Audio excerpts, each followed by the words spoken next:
Hi everyone, I'm gonna present the Israeli case study. Um, what I'm gonna review is Israel's NDCs, its energy mix as of today, renewable energy targets, paths for historical climate and energy justice through the El Hromi initiative. Just to open the presentation, here's a quote by Al Gore. The climate crisis requires a bottom up, grassroots demand for solutions because the elites in many parts of the world are under the influence of old industry. So, Israel, Israel's NDCs are actually very, very low. Um, Israel's only target for renewable energy is 30% renewable energy out of the electricity generation by 2030. There is no net zero targets in law for 2050. Um, Actually, the problem is that even those low targets are not being met. Um, so Israel is heavily dependent on fossil fuels, especially in the late years, the past 10 years, on natural, quote unquote, gas, and in very minor emphasis on renewable energy, and this has been the policy for the past 20 years. One good effort is to phase out coal, but it's also happening very slowly and not meeting targets.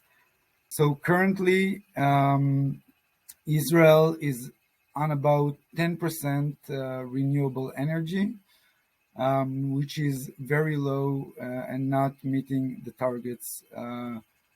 So in 2025, the target is supposed to be already 25% solar energy and renewable energy, and with it solar energy, but currently it's not even close. The agenda for the past 10 years by the government has been promotion of natural gas. Israel has found many fields of natural gas on its shorelines, and it plans to export it through Egypt to different parts around the world, especially Europe. The renewables targets for 2030 are 30%. But it's very unlikely that Israel at current policy will achieve this goal, which is already low compared to any developed countries.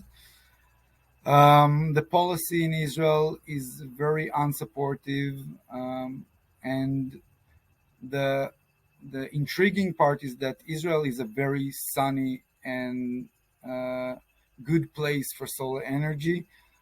So basically, it all surrounds around big corporations who are working with the government for production of fossil fuels. The same story as in many different parts of the world. This situation is made by a very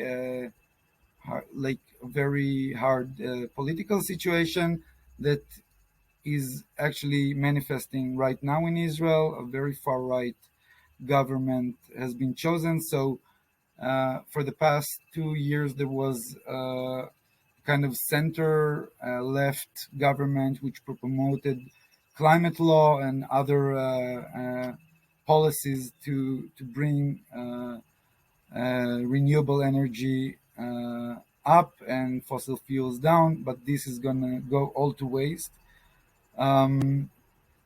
So even if Israel will meet its renewable energy targets, by 2030. That means we'll still have 70% natural gas in our system because this is the emphasis right now in Israel. That means a lot of emissions. So, a bit of hope.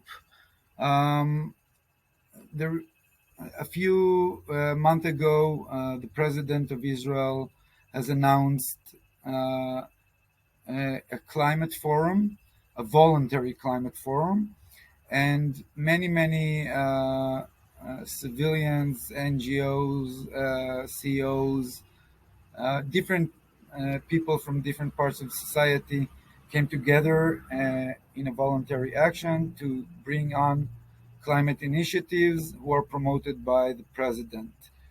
The initiatives are surrounding many parts of the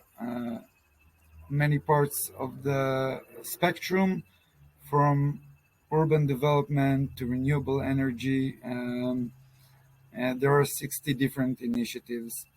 My focus for the energy justice, but more than that, the historical and climate justice, is the El Khormi initiative, which is aiming to help the indigenous Bedouin community in the desert of Israel and can achieve historical justice through land dispute between the Bedouins who were uh, uh,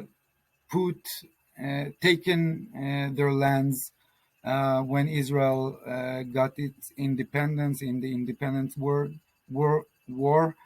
Um, and the El Rumi initiative is developing a model where the disputed lands will be a basis for cooperation between the government and the indigenous people in order to generate solar energy in agrivoltaic development. This could easily, even with a small percentage, help the government meet its climate target and beyond. Yeah, the Bedouin indigenous community is a very poor community, the poorest in Israel, and the most marginalized community. And the new model is making cooperatives around land tenure between the government and the Bedouin community, developing on this land solar energy, and this way to provide jobs, education, investment, cultural heritage, and dignity. Um, the disputed land is of 500,000 dunams. And just like I said, a small percentage of it could bring Israel to its targets.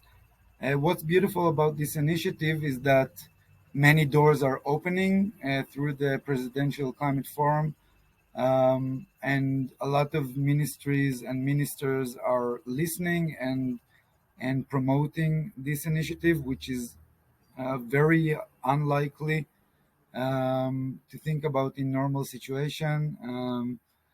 So just to make a small example, if